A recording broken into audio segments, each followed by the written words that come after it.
If you want the best coverage from the farm system to the front office, then you've come to the right place. Welcome to the Rangers Today Baseball Podcast, now on the Dub Network. Here are your hosts, Jeff and John. Hey everybody, welcome to the Rangers Today Baseball Podcast. This is episode number 96, and today, Aidan Curry, Texas Rangers pitcher in the minor leagues. He's in Hickory right now. He started out in down east, and another one of those 2020 draft, or not draft, but one of that from that year 2020 of the COVID. He'll be joining us here in a little bit, but we've got to go to the big league stuff. Last week, for the first time, I said, not good. Yeah. And I didn't think I would be able to say this, but it's even worse. It's even worse than what it was last week. It sure is. What happened Monday, Tuesday, and Wednesday? Look, the Rangers aren't out of it. They still have an opportunity. They're, I think, a half a game out of the playoffs. Of that second wild card. But this team is not playing like a team going to the playoffs. They're not. This is the worst they've played all season. It's the worst they've played. Shoot, I mean, I guess you could go back to last year. At some point, they had to have a stretch like this, and the year before that, it just, it's a formula where nothing is going right. No. And then if something does go right, then like if the offense scores 5 runs, then something breaks down, either the rotation or the bullpen or both. And so you saw that in Monday's game on Labor Day against the Astros. It was they jumped out to a lead. They had a 3-0 lead. Andrew Heaney couldn't hold it. He got tired because he gets to 80 pitches and that's it. Yeah. And they tried to get that last out, couldn't do it. Rangers immediately retake the lead on a Corey Seager second homer of the game. Glenn Otto, who's no longer with the organization. Glenn Otto of the San Diego Padres. That's right. He coughs the lead right back up. Garver hits a home run, ties it up. They turn to Josh Sborz, which has been a disaster of late.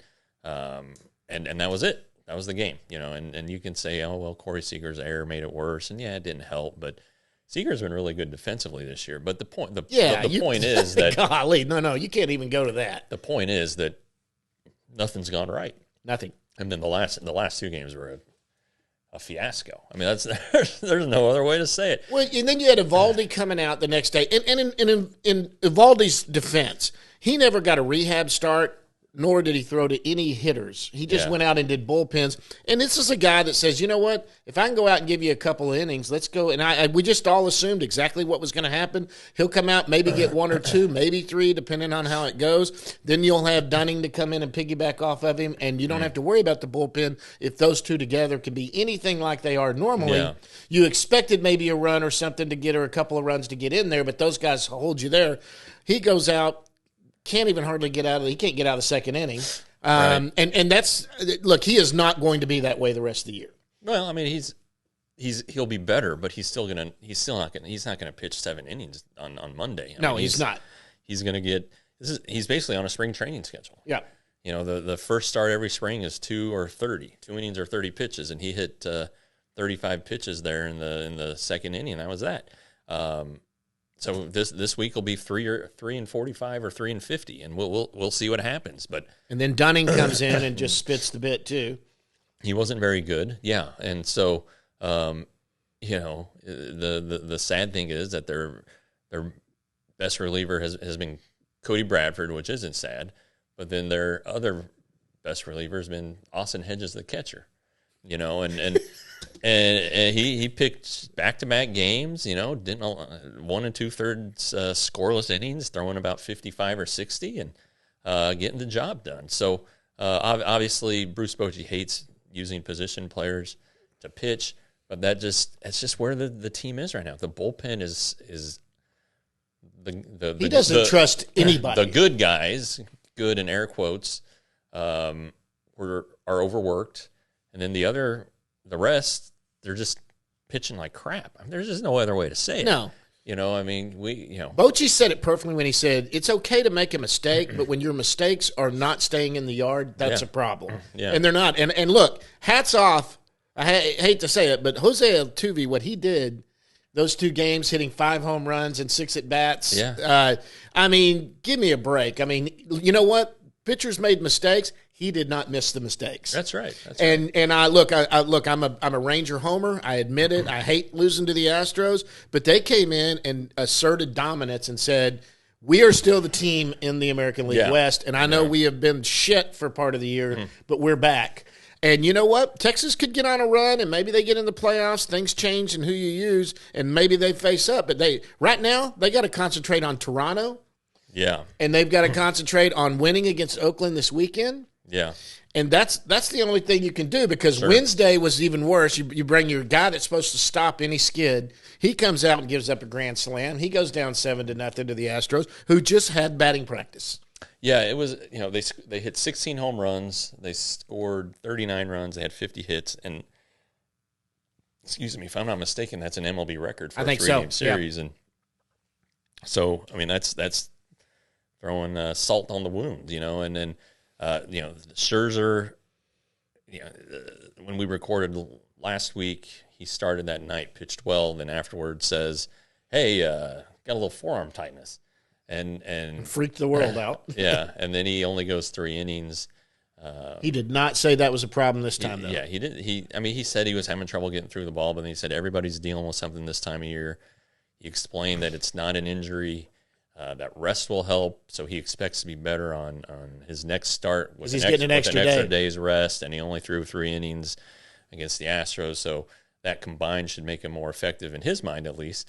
But yeah, you're like, oh, great, this guy's hurt.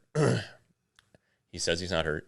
This guy's dealing with something. You just got him, and you traded one of your top prospects for him. You expect him to be in the rotation next year. Is he going to get through the season? And so there are a lot of things. And Adolis Garcia goes and gets hurt trying to rob one of those 3 home runs that Scherzer gave up, which leads us to the big news that's going out. That we're going to be out there today. The big news is that Adolis Garcia is hurt. He may return this season. Luckily, it's not a tear. The injury tear. wasn't as bad as they thought it might be, so that's good. And to replace him, the Rangers are bringing up Evan Carter, top prospect. And, yes. Good for him. We love Evan. He's been a friend of the show for sure, and been on twice. But that was fantastic. But good Lord, he's going to get a chance. Yeah, last week we talked about this kind of extensively, and I was like, no, the Rangers aren't going to call him up. I don't know if I said barring an injury like this. Even then, I thought that they would still be they'd still not want to do it. But here he is, and I don't know what he's going to do. He's going to give good at bats. He's going to see, even from these days are pretty bad. Paul Blackburn's having a decent who they faced tonight year. He was an all-star last year, I think, or the year before.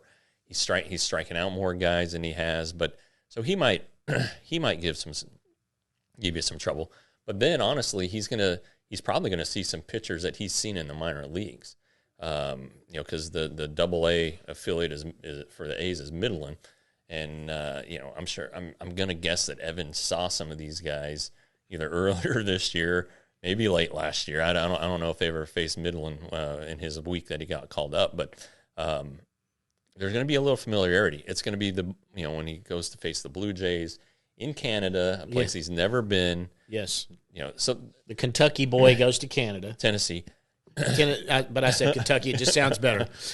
Anyway, he's being thrown into a pennant race, B, replacing a guy that has the American League lead in RBIs, and then C, there's going to be a whole new experience for him. Yep. He's never been to Toronto and played in the He's Sky never Dome. traveled like he's about to travel. Never been to Cleveland. Never traveled like he's had to. They're going to come home. Then he's going to go back on the road to 2 new places. And who knows? That last series, Garcia may or may not be back. But it's going to be it could be a high pressure final 7 to 10 games for this guy. I mean, and he's going to be feeling the pressure anyway. So the good news is he's got a great head on his shoulders. Oh my gosh. He'll be amped tonight. That'll happen. We may see him swing a little more than he normally does, just because that's the way he is. But I tell you what, guys, if he comes up and starts out 0 for 7 or 0 for 10, it is not a failure. Right. This is a kid. Don't worry about it. This is a kid that probably shouldn't be up here right now, but I'm excited he's up here. I'll be honest with you, and I even thought if nobody had gotten hurt, if the bottom of the lineup continued to do what it was doing, maybe in a week or so, if he was – look, he had an over 850 OPS or 900 OPS at AAA. He was hitting over 300 at AAA, but it had only been a week that he had been up there. Been 8 games. Been 8 games. Then why not? Maybe do what they did with Josh Young. People have talked about that. Come up and take a couple weeks just to get acclimated to what it's like, because more than likely he's got a great shot to make the team out of spring training. Seems like it, yeah. And so he might have come up, and everybody has dogged me about, well, what do you think now, Evan Carter? You said he shouldn't come up. Now it is. I said, I immediately, when Adolis got hurt, I tweeted out and said, if he's hurt and he's on the IL, I think this affords an opportunity for maybe to see Aidan Curry. Yeah, I think it would have taken something extraordinary, and something extraordinary has kind of happened. I mean, a couple of extraordinary things have happened. Yep. Adolis is hurt, and the Rangers aren't scoring like they were. This kid has never gone up to any level and failed miserably. Now, he has not faced Major League pitching like he is about to. It's kind of good that the A's are the team he's going to face. Like you said, he might be facing some of those. He's not going to hit at the top of the lineup. He's going to hit at the bottom of the lineup. Why would they do that to him? They're not going to put him at the top. Like, everybody sees him as a potential leadoff hitter. Yeah. I do too. Yeah. Quite honestly, but he's not going to do that right now. And he may come. And if he comes out and goes 7 for 10 with 3 home runs over the weekend, again, that's not the guy you're going to have for a full season. He is a good Major League Baseball player who could be a stable outfielder for this team for the next 7 to 10 years. Sure. Truthfully. Yeah. And they've got another one coming right up the pike. Wyatt Langford is even more impressive than he is at every level he's coming up. But they're not going to bring up Langford this year. No. And he is going to start next year in the minor leagues. I don't care what kind of spring he has. They're going to start him at AA probably. Yeah, I would think so. That's where he is now. That's where he's going to finish. I think that, if we're going to talk about Carter's future, I think he has a very good chance to open next season on the roster. I don't know if they would move him to center and move Taveras to left. They don't have a left fielder for next year, so that's kind of that's one opening. Taveras. I wrote this today in the daily newsletter, RangersToday.com, which you can subscribe to for $5.99 a month or $60 for the year. Leody Taveras right now is an above replacement player. His WAR is 1.7. His OPS plus is below average slightly at 95. But with his base stealing, his base running, and his defense, this is a really good player. Right. He can switch hit. He's proven to be pretty durable. This is the most he's ever played. There are a lot of. He tends to get himself out of slumps. He'll go in a little slump and then all of a sudden come out of it. He's been performing better. Now that doesn't mean that the Rangers can't do better right now, but I think that Leody Taveras is going to be on the team next year. Unless maybe he's the 4th outfielder. Maybe, but I don't think you would keep a guy who's that good defensively and can do as much as he does on the bench. One thing that could help the pitching staff, which is going to have some holes to fill, is having an outfield of 3 studs. That can run. Adolis is a very good defensive outfielder. Leody Taveras is very good, and Evan Carter is very good too. Yes. So, that's one way to help the pitching staff. It's one way to help the offense with a Carter, who in theory will be getting on base more. But I think this is the beginning of Evan Carter's major league career. I think he's done in the minor leagues. I don't. Yeah, there's unless he just looks like he's overmatched. If he's crap at spring training, or gets injured. Josh Young wasn't great last year when he came up. Yeah. Josh Young hit 205, I think. He led off his career with a home run and then hit about 205.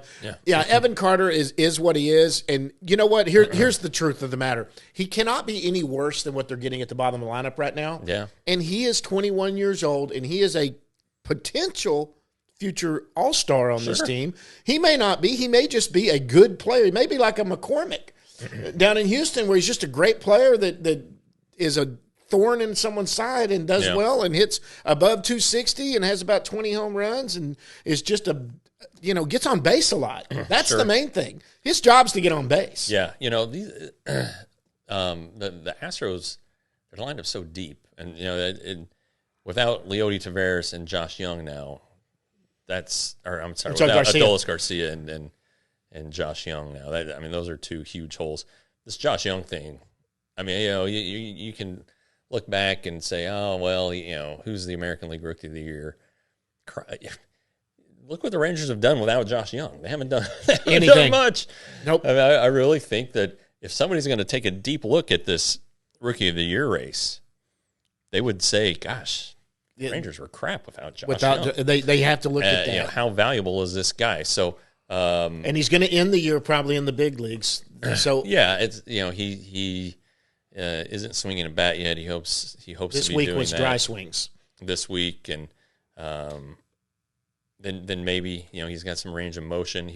The thumb looks terrible. It looks awful. Yeah, we saw that the other day. And got a big scar right there. It's swollen, and he was moving it more. He was able to go over and touch there, and that's fine. But he said it's not going to be healed until well into the off season. Right. And so that makes you wonder. Well, is he going to have a normal off season? Probably not. How does that affect him getting ready for next year? Sure.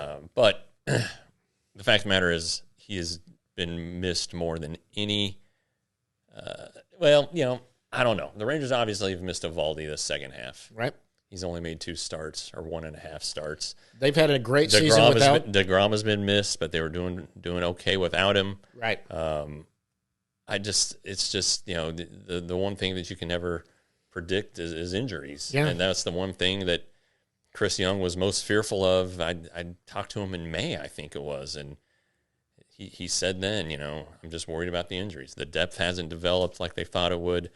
That's the bullpen options. That's why Ian Kennedy is up. He made the opening day roster. they released him. Yeah.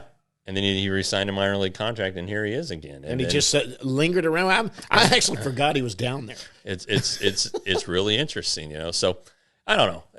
The team is just not in a good spot, and maybe Evan Carter helps that. Maybe he doesn't.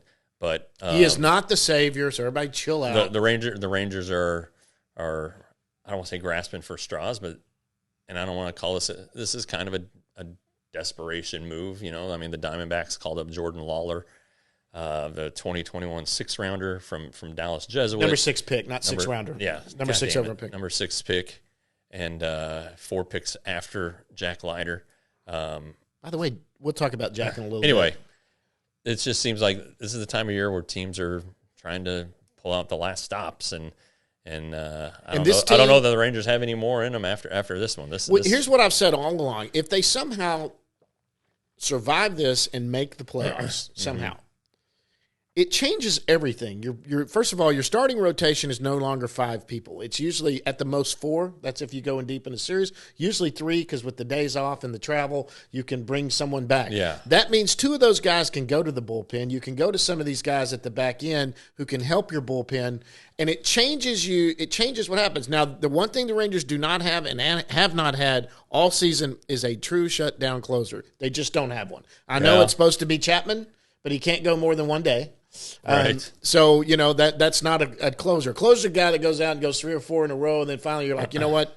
We can't use you today. And hopefully you're not having to go save 5 games in a row. That shows your deficiencies if you're having to save 5 games in a row, one way or the other. But they don't have the shutdown closer. They just don't. And so maybe one of these guys steps in to do that. You would, coming in from there. But, they have a chance. Oakland's a big opportunity for them to go in and do that to Oakland. I get Toronto's playing Kansas City. Is that right? It's kind of it's going to come down to them just playing each other for those games. They have to play well. Is it 4?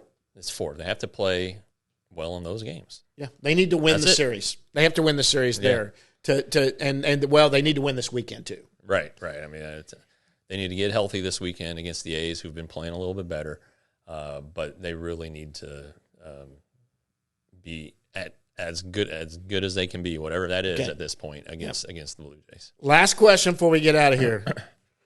It hasn't happened yet. We've been trying to watch. There's going to be a 40-man move.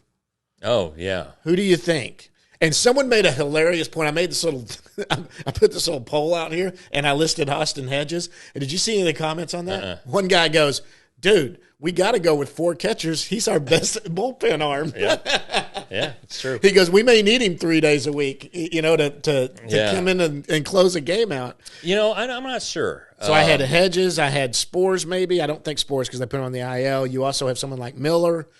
You go down to maybe Yuri or maybe Yuri Rodriguez. Hernandez. I mean, we love Hernandez. He throws 100. But he came up and walked in a winning run and walked the base. So, I mean, I don't know, but it's going to be made. Something's happening. Well, can Miller go on the 60-day? Sure, he can go on the 60. He's not.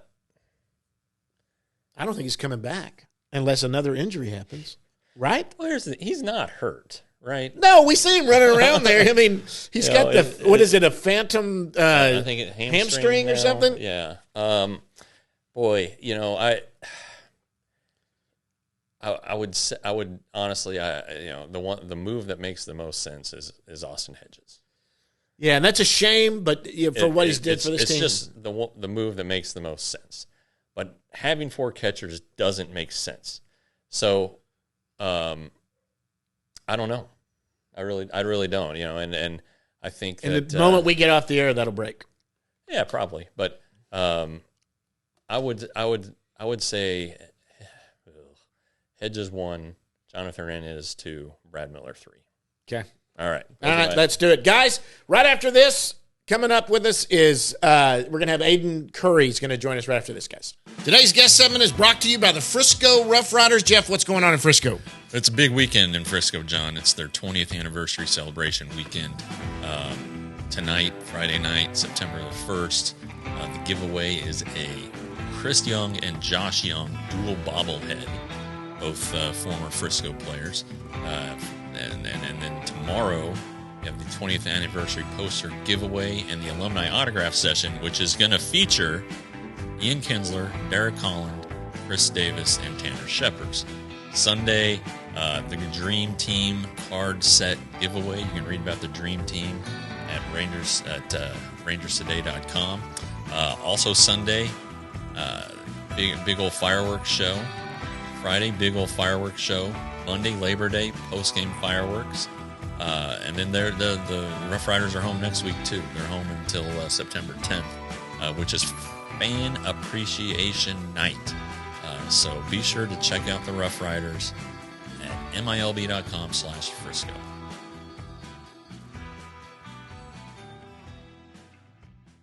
All right, guys, and joining us right now from Hickory, North Carolina, it's Texas Rangers starting pitcher Aidan Curry, who is jumping up charts right now and climbing up the prospect rankings. Aidan, what's going on, buddy? I'm doing well. How are you guys? We're doing well. It looks like it's a dry there. Last night you got washed out, didn't you? Yeah, I think it was in like the second or third inning. We got, it came in pretty quick too. It was just out of nowhere and started downpouring. They got the tarp out early though, so. Right. So Hickory is playing 2 tonight, and if all goes well, they will be celebrating a playoff berth. Yeah, so I think we need to finish out this first game. I mean, we got a little bit of a cushion going into it. The bats were hot yesterday, so should be going into it 6-0, and then we got another one to focus on after that. But I think 1's the number, so we'll be all right to celebrate. That's fun. So you've been there for a couple weeks. You were at Down East. You had a splendid numbers there. What do you think has led to your success this season? Just honestly, I think it's just a little bit of development as a pitcher. I mean, each year I've taken a pretty big step in terms of velocity, in terms of stuff. So I think just allowing that to just play, don't really think too much, and just attack the strike zone. I mean, in all honesty, it's not the big league, so you can get away with a few pitches here and there. So if it's just around the zone, you'll be all right. What for the people who aren't familiar, what do you throw? So I throw 4 pitches, 4-seam fastball, a slider, a changeup, and a cutter. Is one of those I got to get a guy out? The slider pitch, for sure. Slider. Out pitch, definitely slider. Throw to lefties and righties, but kind of relied on it pretty big this year and got me a bunch of soft contact and some good swing and misses. So I've really started to like the slider a lot. I mean, I picked it up last year, really.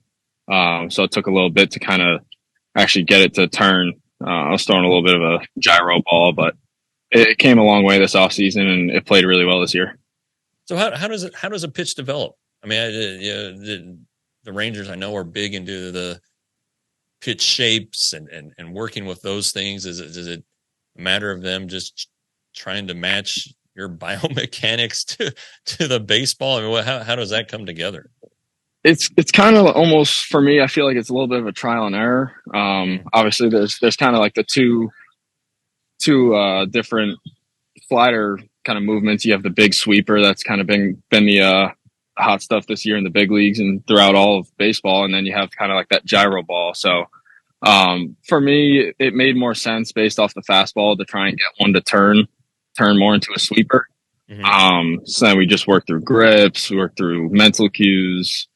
And that honestly, that's really about it. And honestly, it kind of came out of nowhere this spring training where it became like a big sweeper. I think it was kind of like a short, hard breaker. And then one game in spring training, it just started sweeping like crazy. And I was like, what the heck is going on here?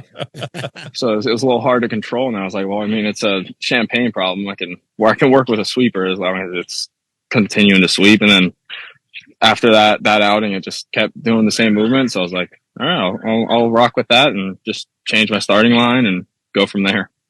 That's kind of crazy. Just in the middle of a game. Oh, son of a bitch! It's this thing's a sweeper now. Yeah. So it was. I didn't throw a lot of strikes that day because it was just going glove side. I was like, what the heck is going on here? It was crazy. So what's your velo right now? Right now I'm kind of right around the 93, 94 range. Earlier in the year, I was hitting a little bit more fives. But we're starting to hit the dog days a little bit. So right in that 93, 94 range.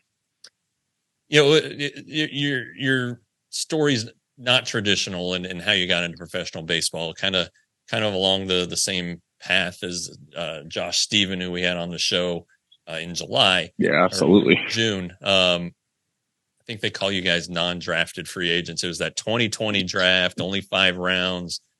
You could only sign for $20,000. I think that was the maximum. Yep. What led you to professional baseball over maybe going to college? He was committed to Bucknell. Bucknell? Yeah. Bucknell. Yep. We'll talk about that in a little bit. Good basketball. Yeah. All right. So yeah, I mean, for me, it's always been a dream of mine to play professional baseball, and kind of when it was all happening, I was seen in the fall of 2019 by the East Coast scout for the Rangers, and things started to pick up a little bit. And COVID hit that February, and the Rangers were really the only ones that kind of stuck with me. So I kind of took it as like, well, it's a crazy time right now. I have the offer to take this non-drafted free agent contract and get in while I can. So I kind of knew that I wanted to play pro ball, and I didn't want to miss an opportunity. It could be the only one I get. So that's kind of where my head was at when I signed, where it was like, it would be silly to say no. And then let's say I do go to college, I get hurt and I never play pro ball. And then I'm regretting that the rest of my life. Oh, I could have played. But so I didn't, not necessarily I was thinking that far in the future, but I knew I wanted to play pro ball and I saw an opportunity. So I took it. But there was a decent chunk of guys who did that. This was 2022, 2020 also. So you couldn't go straight to Arizona because minor leagues was shut down. So you didn't really get into it. Was Instructs? Was that your first? Yeah. So that year was a crazy long Instructs. It was from September to the middle of November. I pitched a game on November 16th that year in 2020. And it's been a while since I've played a game in November, especially coming from New York. I mean, there's no baseball going on in November. I'll tell you that. So, there was that 2-month Instructs, but when we signed in June that year, we had just that 4 months of just straight like meetings, Zoom calls. That's about it. Just working out at home and getting ready for Instructs. So, I mean, there were a lot of guys there that year, and it was just chaos going on. With obviously we had to get tested, Everybody had to wear their masks. Right. It was a whole lot of crazy stuff going on. Yeah. So when you showed up, for the people who don't know, you're 6'5". When you showed up, how much did you weigh? Oh, I might have been 175, 180. I was a string bean coming out of high school. What was your top velocity then? Right. When I signed, I topped at 88. I was still kind of in that like 85, 87 range. Okay. So yeah, we're not making fun of you. It's just, no, 4 years later, now you're hitting fives. What do you weigh? 205, 210, probably? 205 right now, right around that range, 205, 206. So, I mean, you can talk about all the things you want about being a professional baseball player. Nobody ever talks about like the weight room stuff, the nutrition stuff. Oh yeah, it's a full package. You gotta do it all really well. Did they just tell you to start crushing food? What did they tell you to do? Yeah, it was kind of a mixture of both. I mean, when I signed, I was like, right in that 175, 180 range, and it was when I went home that off season in November, it was eat everything and anything in sight and eat until I feel like I got to throw up. And so after that year, I was right around like that 192 after that off season. So I put on a good amount of weight, probably like 15, 17 pounds. And then I did the same thing the year after that, just eat everything. Yeah. So I mean, and then mixing in the protein shakes, and then on top of it in the off season, you're working out a crap ton. So you just, you lift, you take creatine, and then you eat, and it's just rinse, repeat, four times a day. Well, I remember another New York guy, Joe Palumbo. Now he has Crohn's disease. Yeah. But he could never keep on weight. And so he was telling me that one spring training, he spent the off season, he would have a 4,000 calorie shake. Oh my gosh. It was a shake that had 4,000 calories. Holy crap. Yeah. And it was just because he could never keep on the weight because of what turned out to be Crohn's disease. They discovered it. And anyway, but it's crazy. You hear about Michael Phelps, he would eat like 6,000 calories a day or whatever when he was training for the Olympics and all this stuff. But baseball players eat a lot. Baseball players eat all the time. It's crazy. It's not the 3 meal day like the normal person. It's 4, sometimes 5, kind of depending, or like 4.5 because one of them's kind of just like that pregame light meal. Yeah, but it's definitely weighs more than a snack. That's for sure. Yeah. So we kind of got away from this. What do you make of this season for you? What do you think you've accomplished in terms of your future? I think I set myself up pretty well. I mean, each year has been, from the first year to the second year, it was a crazy jump. Or not really, actually. First year to second year was kind of like in the middle. And then that second season or technically second year, first season in 21, it wasn't great. I mean, wasn't throwing hard.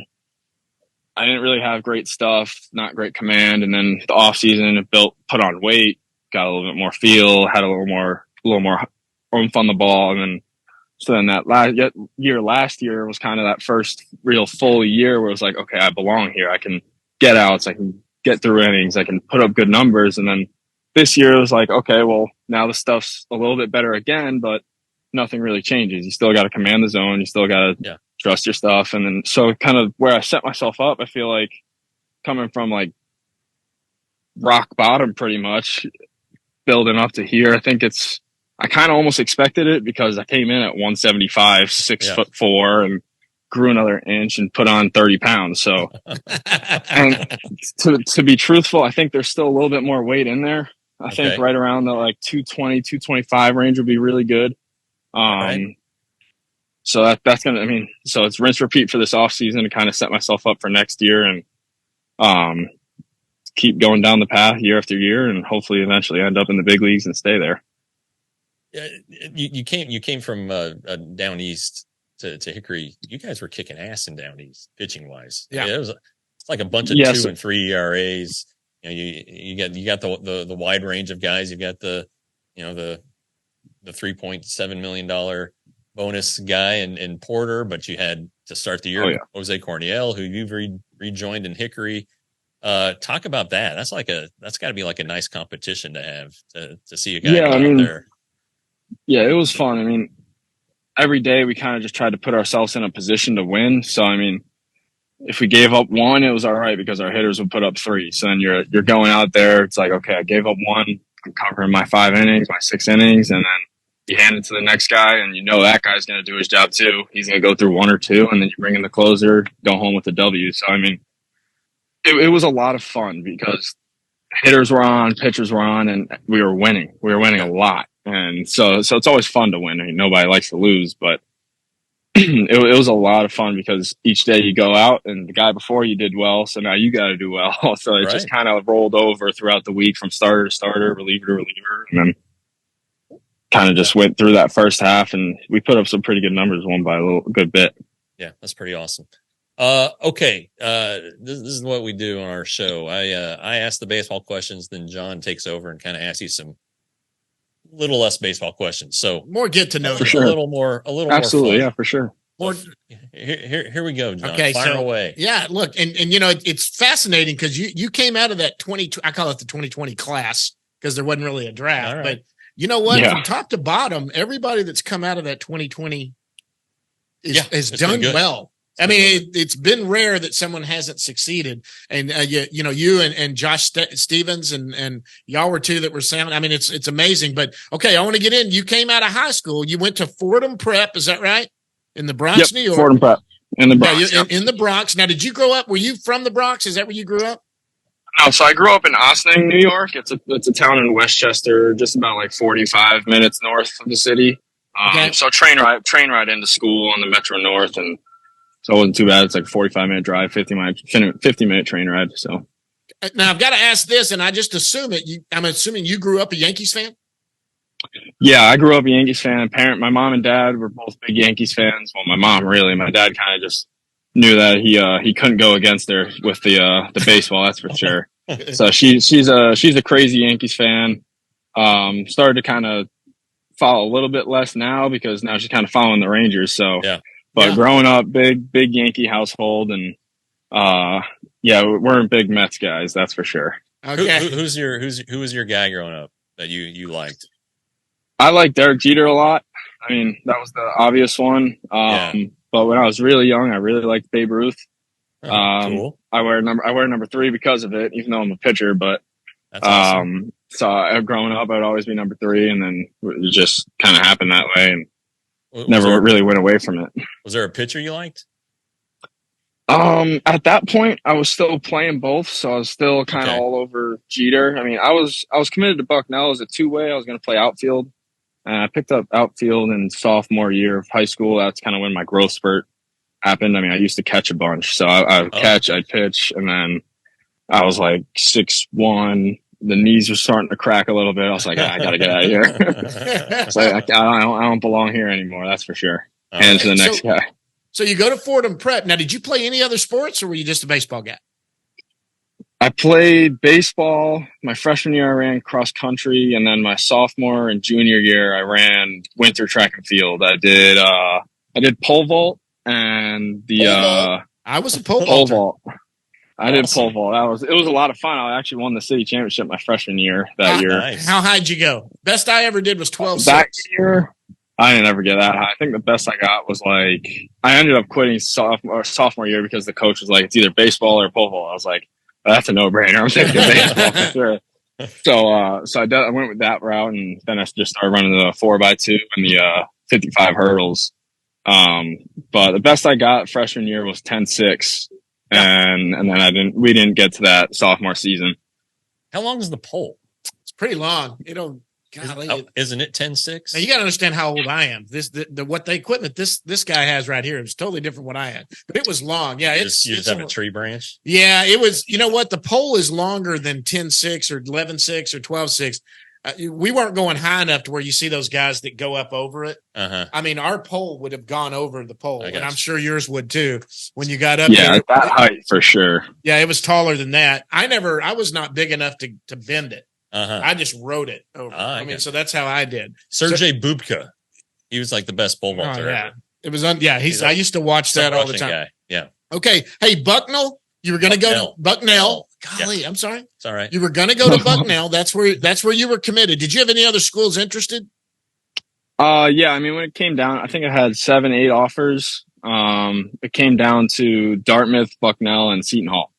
Oh, so you had some grades, I'm going to say. You were making pretty good grades? I mean, Dartmouth was kind of like, what the hell's going on here? I was like, I mean, I like Bob Whalen's up there. I think he's still up there. I mean, we went up for that visit, and I remember walking around campus, and I was just like, man, I don't belong here. I think I might be smart, but I'm not that smart. And actually, a girl from my middle school that went to Dartmouth, and I was just like, yeah, I don't belong in the same school as her. That's for sure.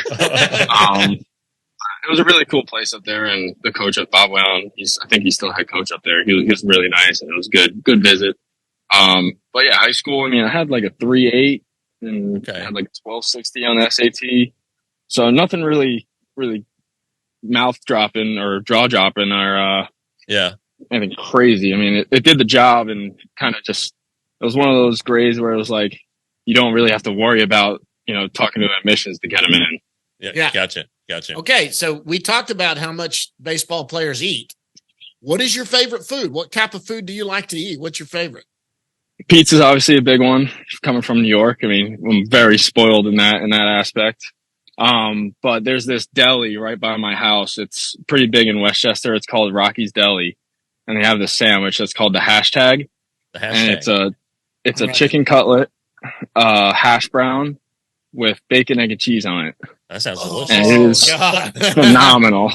It is phenomenal. If you ever visit New York and you want to take a trip up to it's technically Millwood, but if you ever want to take a trip up there, I would highly suggest that. I have a bunch of those. You'll meet us there to have one of them sandwiches. I'm telling you right now. Yeah, you'll see when you get up to AA. We get out there and try to catch you guys out there too. When you get up to AA, you'll notice that I don't miss mini meals. So that sounds like right up. Okay, so now that's your favorite food. You like that sandwich. You also like pizza. What's your favorite fast food? If you're in a pinch and you've got to eat fast food, what is it you like?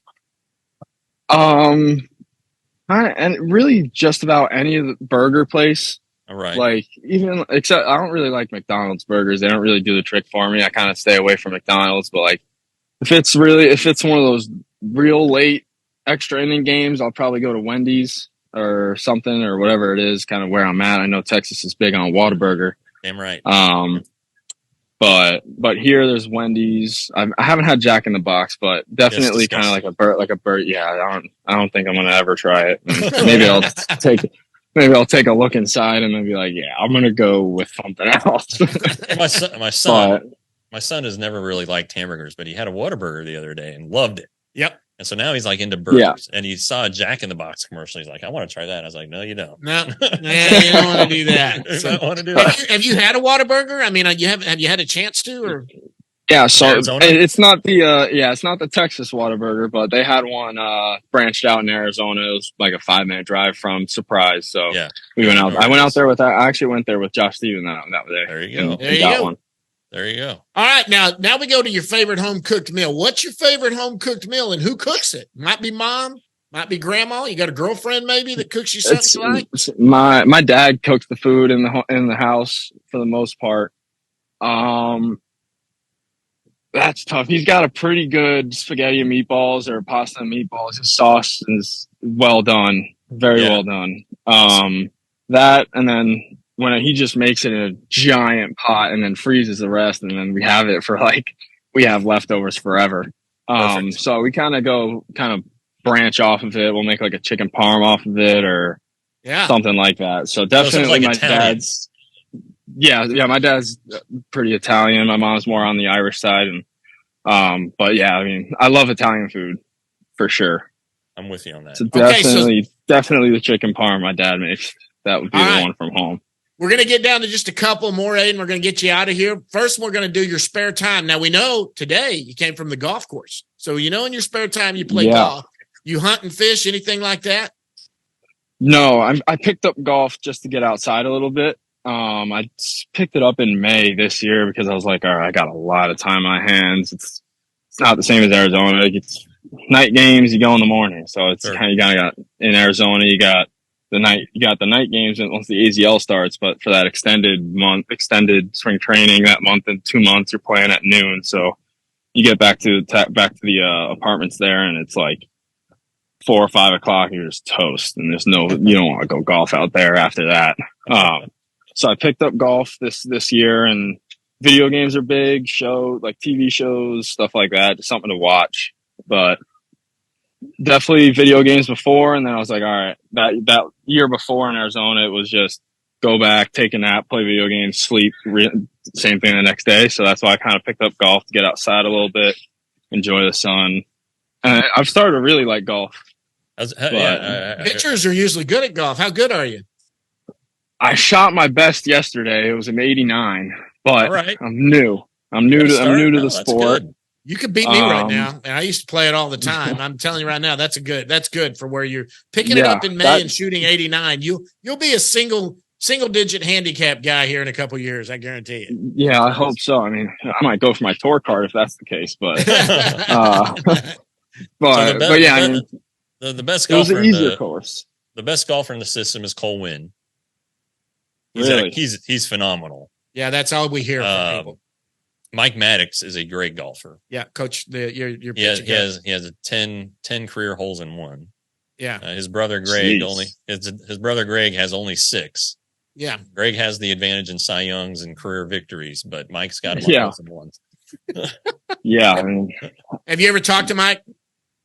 I've not. No, not yet. I saw him a few times in spring training. Never got the chance to really talk to him yet. Good egg. Keep doing what you're doing, and he will be all up in your stuff. Talking to you. Yeah. He's fun. He's a fun guy, but he does. Once you get on his radar, he's going to be right up there in the middle of your stuff, figuring it out and giving you some things. Yeah, we always finish on this fun one. Yeah, the fun one. The fun one. This is a good one. Now that we've had some great answers, and I'll give you some examples. The question is, what is something that nobody knows about Aidan Curry? Now, some of the great answers we've had are like Jack Leiter, who cannot stand peanut butter, doesn't like it whatsoever. Don't know why. Doesn't like peanut butter. We've had Brock Burke is a sleepwalker. Yeah, Brock Burke in the big leagues. He's a sleepwalker. Gets up in the middle of the night and sleepwalks. We've had Davis Wenzel playing in AAA right now. Plays third base, shortstop. He got his finger chopped off when he was about 5 years old. Tip of his finger. Tip of his finger. What is something that nobody knows about Aidan Curry? Ooh, I gotta think. That's tough. I mean, I could give you more of a fun fact while I'm fun thinking. Facts count. I bowled a lot in the off season, and my best score was 276. Hey, hey-o. So in El Paso, when I was driving down for spring training, we Yeah. stopped there, and it was like 8 o'clock. My mom wasn't feeling too great, so she hit the hay early, and it was like 8:30. I was like, I'm gonna go bowling. Why not? So I had my own ball, and I went and I shot a 276, and there was a family there next to me that were like cheering me on. And it started. That's awesome. It started really poorly. Like it was a split on a 5, and then I picked up 3 on an open frame, and then I went and hit. I think it was 11 straight strikes or something. It was crazy. I hit a rhythm. I had my AirPods in, and was just dialed in. So that was a lot of fun. But forget golf, baby. Yeah. Hey, so now do you bowl? Ooh, I got a better one. I got a better one for the question. So in Christmas last year, I was doing an Instacart, and I got hit by a drunk driver, and I didn't have a scratch on me. And they like their car went spinning out into a ditch, and they walked out with like bloody hands, like broken teeth. And the worst I got out of it was the hair on my hand was burned from the gas from the airbag, and that was it. Oh my god! It was. I don't know how it happened. They hit the front of my car like straight on, coming around a turn in the middle of December, and I just got out of the car like nothing happened. It was unbelievable. I don't know how it happened. Someone's up there watching for sure because it was unbelievable. I remember sitting there, and the guy was coming around the turn. And I was like a minute walk from my house. And I thought they were going to go down these back roads just straight. And they kept trying to turn. I was like, oh boy, here we go. Buckle up. But So yeah, that's something that nobody really knows about me. I could not be here. I walked out of that car without a scratch on me. So that's definitely something I would go You with. had somebody upstairs looking out for you, buddy. That is for fantastic sure. news. Did you follow up on the guy? Did he? All I know is that he was charged with a DUI that night. That's for sure. And he lost his teeth. So And he had a couple, and then he had to take a trip to the dentist after that. So. Probably a couple. Well, that is interesting. That goes into our top 5, I think. You know, I got to ask, if you're a bowler, do you bowl with your pitching hand, or do you try to? So I do go righty, but I bowl with 2 hands. So it's not just one of those all forearm. I think, what's the guy's name?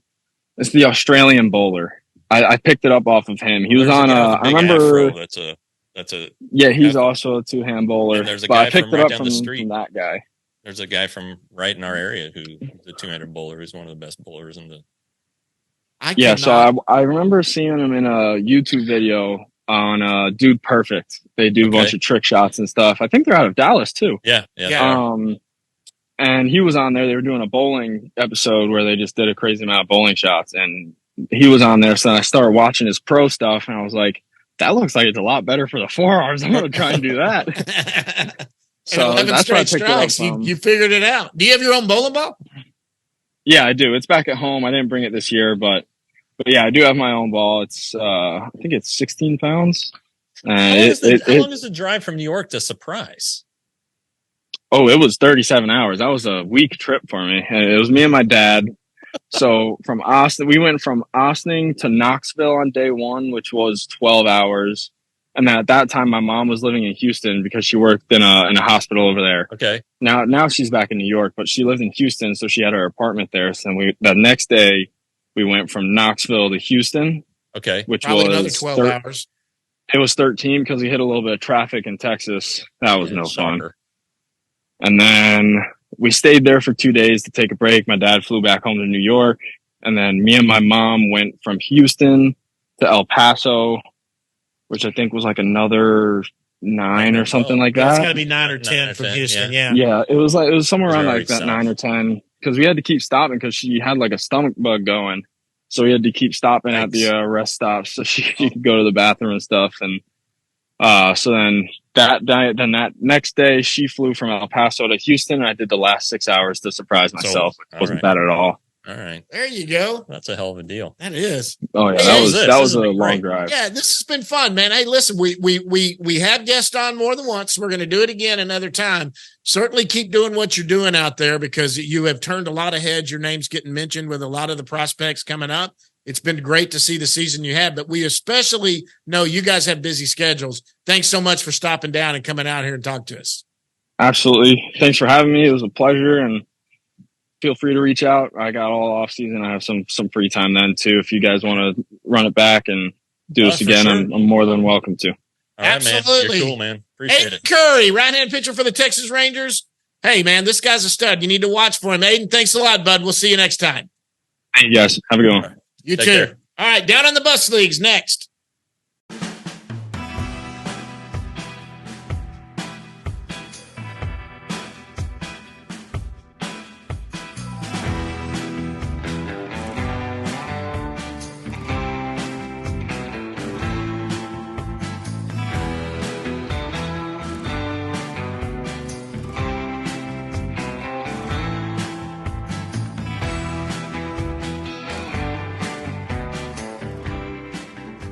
Big thanks to Aidan Curry for joining us right there. Now it's time, guys, to go down in the bus leagues, and we'll talk about minor leagues, which are basically ending this week for Hickory and Down East, right? They end, and then Frisco the next week, right? AAA week after that. Week after that. So let's go down. We'll and the Dominican Summer League and the Arizona Complex League, they're done. Yeah.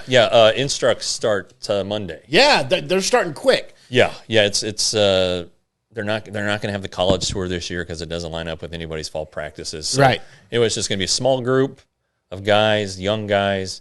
They're not going to play any games. They might play the Royals a couple times, and just because they share the complex. And then in November, the Rangers are going to bring some hitters in for a little camp there in Surprise. So boy, Instructs isn't like it used to be. Instructs used to be a grind. It was like another little season. Yeah. But, they're really trying to specialize and hone in on more individual stuff. And so. there's guys that maybe through injury or whatever need a little more work. Yeah, And those are guys. Well, and on that end, the Arizona Fall League roster should be announced soon, and the Rangers have some candidates of guys who did not get enough innings. Zach Kent might be a guy who pitches there. Leiter, maybe? Jack Leiter's a possibility. Depends on how many innings if they're comfortable with the innings, if he's comfortable with his delivery, if he wants to continue to work on it in games. So there's some, if not fall league, some winter ball opportunities. Absolutely. All right, so we'll go to Down East. They're 29-34. They're 4-6 in their last 10. They've won a couple. Look, they're down 10 games in this half, but they won the first half. They won the first half. So they will be in the playoffs. They're going to the playoffs, yeah. And you still got Brock Porter down there. It's pitching well. Like we just talked about with Aidan, that's just a pitching heavy team, and right. So that's good. I was just looking at some stats, and our guy Anthony Gutierrez, who's had it since he's come back from his little wrist or elbow deal, whatever it was, in May. He's done well, but he has 30 stolen bases this season. The guy Gutierrez? The guy can move. And then JoJo Blackman, who has been really struggling, is gotten his average over 200. He's gotten hot. He's a nice kid, a great defensive player. Right. He has a little pop. Anyway, that's good. That's good to see because offense has been in short supply there. Anyway, good. Finish on a strong note. Yep, if you will. So we go to Hickory. That's high A ball. Hickory is 40-21, 7-3 in their last 10. They've won 3 in a row. Hey, they've got a 3.5 game cushion, which is why he's talking about they basically need one game to secure that playoff spot. So that's what they're finishing a game from the rain out tonight, and they're ahead 6-0 in that game. So they're probably gonna chances are they're not going to get swept this weekend, and if they do, I think that he said the magic number is 1. It's 1. So unless the other team scores 7 runs, if they could clinch in the first first part of the day today. Yeah, and an interesting name and an interesting development there, Sebastian Walcott. 17 years old, playing in high A. He is the youngest player in there by a bit. Yeah. He's the 5th 17-year-old to play for a full season affiliate this year. It wasn't so much that, hey, this guy needs to go straight to high A and skip low A, because he could honestly open the season next year at low A, but it's about doing the best thing for the player, and he does not speak Spanish well, right? And the coaching staff and a lot of the players there, especially on the position player side, are Spanish speakers, right? So they're giving him a taste in Hickory, where there are Latin guys obviously in Hickory, but it's just more of a better fit for him here to finish out the year, to see what it's like to get ready for a playoff game, to possibly compete in the playoffs. So it's not like, oh my God, he's going to be in the majors and at 19. He might be, but it's more of just. Do you understand how young he is, though? Oh yeah, the guys there are young guys there. Well, Aidan Curry's 21. 21. And he's young, and that's 4 years old, 4 years older right there. Yeah. I mean, look, he's not spit the bit either. He's only had 9 plate appearances. He's got a couple of hits. He's got 1 double. He's walked 3 times and only struck out twice. Yeah, we'll get him on. He's going to go to Arizona for Instructs, so we'll try to get him on. Yeah, we had already reached out, so Sebastian's obviously someone we want to talk to. Let's go to Frisco. They're 30-30, the only minor league team that it looks like probably will not make the playoffs. Yeah. They're 4-6 in their last 10. They've lost 1. They're 6 out right now. Yeah. A lot of good names still there. The one name right there. And look, as of today, we will be looking for the Rangers Today baseball. Rangers Today is going to have a new top prospect because my rule. Oh, that's right. My rule is you cannot play a day in the major leagues and be on my top 20 list. My number 1 prospect was Evan Carter. He is playing in the big leagues. If all goes the way it is and something doesn't happen before 7 o'clock tonight, he will make his major league debut. Yeah. He will be gone. That means there's a new number 1 job up for grabs. I'm not going to take bets on who it's going to be because a lot of people probably already know who that probably is. And he's playing right now in Frisco anyway. And he's done nothing to not earn this. A lot of people have him ahead of Evan now already. Wyatt Langford. Wyatt Langford, who we're talking about, who's done well there. Yeah, he's everywhere. The guy can just hit. So he can hit. You know, and it seems like this is where he's going to be to start next year. I would guess so. He's not coming up this year. I'd imagine he'll be in Major League spring training. Oh yeah, sure. I don't know for sure, but I would think he would be. I think he's close. You know, you never know. These guys come at their own pace, and you know, Jack Leiter has pitched well the 2 times since he's been off the developmental list. Right. He probably has 2 more outings to go, and then, like we were just talking about minutes ago, they'll see if he needs to go and pitch somewhere in the off season just to build up the innings and go into the off season confident in his delivery. And then what they said, I asked somebody about it, and they're like, "Well, his delivery, there was really nothing wrong with it, like horribly wrong with it. It just needed some tweaks that they thought would help him." Weren't they trying to slow him down a little bit? Well, he's going in a more direct path to the plate, stuff like that, and they like the way it looks, and obviously the early results are favorable. So anyway, we'll see what happens. That's one to watch here in the next couple of weeks. Round Rock is 36-24. They're 4-6 in their last 10. They've won 1. Oh, by the way, we got to talk about Abby Ortiz. Oh yeah. He's at High Hickory. He's like 34 home runs. He's one of the best players and one of the best hitters in the minors this year. He's going to be the Rangers Player of the Year, minor league Player of the Year. You know, now that they traded Sajasi and Acuna, and JP Martinez is in the majors. You know, I think he's over. Depending on what happens with today's game, he's going to have 100 RBIs, 32, right. 33 home runs. Right. He's at 34 right now. He opened the year at Down East, where it's hard to hit home runs. He moved up quickly, and it just kept going. It's very, very similar, really, to right Blaine Crim and Dustin Harris's breakthrough years in the minor leagues. So anyway, yeah, I mean, I don't know how we forgot him. That's or maybe I hope we're not taking him for granted. But no. I mean, he's in the mix now. You know, he's a first baseman. Interesting. You know, he's from Puerto Rico. He trained in the offseason with Carlos Delgado, who was a pretty good major league first baseman. I've heard of him. Yeah, so I've heard of him. Anyway, he's put himself around good people, and he's doing good things. So he'll be at Frisco next year. I'm sure he will be too, because he was a little bit older coming into it anyway, because he had played 1 year in junior college before they signed him. Round Rock's 36-24, 4-6 in their last 10. They have won 1. They're +4 in first place. It looks like they're headed to the playoffs. Yeah, there's a lot of time. Well, not a lot of time, but they play so many games in the AAA this year. Or now, I think they play 155 or something like that. So, but yeah, they're in a great position. They have a lot of offense. Justin Foscue had the monster game last night, Thursday night. He had 2 homers, 2 doubles, 5 RBIs as they came back to beat El Paso and then held on. And anyway, Davis Wenzel's there. Elier Hernandez has more than 30 doubles this season. Right. It's a good outfit that no longer has Evan Carter. It's interesting what they're doing with their pitching. They don't really.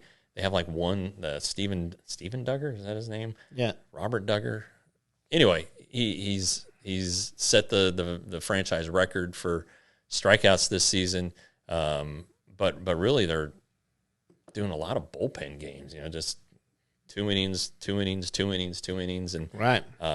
It's working for him. The one exception is Cole Winn, who's been very good, except for his last time he gave up 9 runs. But he's Cole's fine, and I guess Owen White's starting too, but he's had some short ones, and I think that the Rangers are gonna dive into Owen White this offseason and try to get him back on track. It hasn't been the year he thought it would be. Well, I think a lot of people are. I still wonder if that robot ump thing has screwed up so many people. Yeah, it definitely has. And I think Cole Winn and Owen White have been cited as examples of players in the Rangers system, it's negatively impacted because they like to pitch at the. Who was it was it Duffy that went down to? And Danny Duffy was at AAA, and he didn't care for the ABS, so he asked to go to AA just to work on his stuff. And anyway, and it's pretty interesting. Chris Young said the other day that a lot of organizations are just, because of the ABS, or their pitchers are just skipping AAA. They're just going from AA to the majors. And if you're throwing good pitches that are being called strikes, or being called balls that you think are strikes, or that last year at AA were strikes, it's going to mess with your head a little bit. I think. I think it does. And I think Cole Winn has dealt with that last year. I think he still deals with it a little bit now. It doesn't lead to all the walks that he's had, but I think that when you have guys who have stuff that's so great, that in the major leagues they'd be getting swings and misses on pitches off the plate. These guys in AAA are just sitting there and watching them. They're recognizing the pitch and just. Maybe they're just like, all right, I'll take my chances with the ABS. Yeah, I'll wait till they call it a strike. It's real easy to sit on a pitch when you know that if it's out of the zone, they're not going to call it. The umpire doesn't get fooled anymore. Yeah, and that's what happens a lot of the big leagues. Then there's some thought that the umpire does get fooled because it changes from batter to batter, and if the batter when does it take the measurement, the strike zone? Is it when the batter steps into the box and he's standing up normal, or is this when he gets into his crouch and gets set to go? It can be confusing, and but anyway, everybody's having to deal with it. But it's not a unique problem. Yeah, right. But anyway, I think you had said to me earlier or whatever that somebody's wondering if Cole Winn would be DFA'd to make the roster spot for Evan Carter. Somebody brought that up to me. I just don't see it. He's a first rounder. They still love the stuff. He's made some progress this year after not making progress to start the year. So I just think that there's too many other options, I think. Yeah, there are options, and he's a former first-round pick. He's 23, maybe. So it's just no. I don't. If that happens, I'm going to write a nasty column about it. He would get, if Glenn Otto gets claimed, he's going to get, he'll be claimed by somebody. Guys, don't forget Rangers today. Go sign up, $5.99 a month, $60 for a year. I've said this a lot, but if you're spending money on the Star Telegram for baseball coverage, you're pissing your money away. They don't even cover the team. The Atlantic, we're big fans of Levi Weaver, good guy. He doesn't cover the team anymore. Yeah, the Athletic. Yeah. I call it the Atlantic. I don't like the Atlantic. The Athletic, though, I like. And he hasn't covered the team all year. So that's a shame. If you're putting your money into there for Rangers coverage, not his fault. He's covering a national thing. He got a promotion and is more of a national writer now. That's fine, but they didn't replace him. No. So if we are cheaper than the Athletic. Because I do subscribe to the Athletic, and I'm cheaper, I know, and you are. I cover the team from top to bottom. And I'm telling you right now, you guys, you are linked. I keep saying this. I see you linked. You get linked to MLB trade rumors. You get linked to national stories. They will quote Jeff Wilson from Rangers Today in their stories, and they'll link to usually one of your stories, and you've got some you've got some credibility. Yeah, I mean, How do I get that? I got to be my 16th season. I came with a little. So I need at least 11 more years of being a writer. But we're good. That's all we can say. We're good. And, your credential is not like mine. My credential is a season credentials, which is great. His is a BBWA. Yeah. He is a Baseball Writers Association member. Yeah. I don't have one of those. We're but this little website's good. It is. I love it. We have great loyal subscribers. Gotten to meet some of them. Want to meet all of you. They're good eggs, and you should join them because they understand that what they're getting and it's worth the money. And again, it's just good stuff. All right, Evan Carter. He's starting out there tonight. Hopefully he has a good week. We're going to be out there to catch that press conference. It's going to start here in less than an hour. Guys, we're going to get after it. Until next week, hope you enjoyed this one. We'll see you at the yard.